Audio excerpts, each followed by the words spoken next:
May gusto lang akong sabihin sa inyo mga taga-subaybay ko, kahit kakaunti kayo, mahal na mahal ko kayo. Ah, Kapag tayo ay, nag-aaral ng Biblia, kinakailangan natin ay yung kabuuhan ng Biblia. Ang tawag diyan ay the whole counsel of God.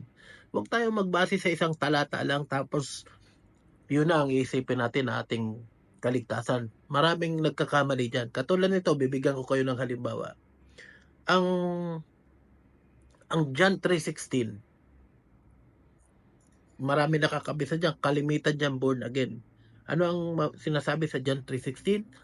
Sapagkat gayon na lamang ang pagsinta ng Diyos sa sanglibutan na ibinigay niya ang kanyang bugtong na anak upang ang sinumang sa kanya ay sumampalataya ay huwag mapahamak kundi magkaroon ng buhay na walang hanggan. Itong talatang ito, tama yan. Siyempre nakasulat sa Biblia, tama yan. Pero yung pag-isip ng mga tao, kinapos. Dito na nagsimula yung mga doktrina na pakikipagrelasyon sa Diyos. Yan, madalas born again. Dito na sumampalataya ka lang, ligtas ka na. Dito yan nag-umpisa. Kung totoong tayo ay mag-aaral ng Biblia, buong ibanghelyo, ibig sabihin buong bagong tipan ang kinakailangan nating sundin. Hindi ang isang talata lang. Tama ang isang talata, pero pag yun lang ang sinunod mo, nagkakamali ka. Sa aklat ng Roma 1:16, ganito ang mababasa natin. Sapagkat hindi ko ikinahihiya ang ebanghelyo, sapagkat siyang kapangyarihan ng Diyos sa ikaliligtas ng bawat sumasampalataya, unay-una sa Hudyo at gayon din sa Grego.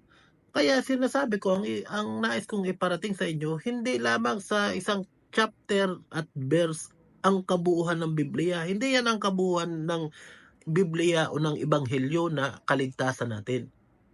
Kundi kinakailangan mapag-aralan mo lahat.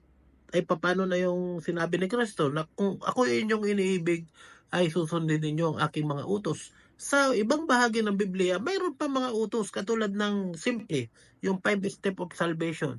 Kinakailangan ikaw ay makinig ng salita ni Kristo sa aklat ng Romans 10:17, John 8:32. Kinakailangan ikaw ay maniwala sa ebanghelyo sa Hebreo 11, ang verse ay 6, sa aklat ng Juan 20:31. Saan pa? Kinakailangan mong magsisi sa aklat ng Lucas 13:3 at Gawa 17:30. At pagkatapos mo magsisi, kinakailangan mong mag-confess sa aklat ng Romans 10:10 at Matthew 10:32. At pagkatapos niyan, kinakailangan mong magpabautismo sa aklat ng Galatians 3:27 at sa Marcos 16:16 at sa Gawa 2:38. Yan ang mga utos sa iyan ang kabuuan, whole counsel of God.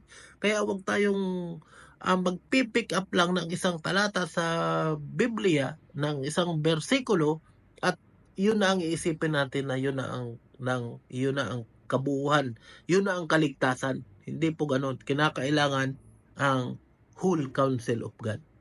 Maraming salamat.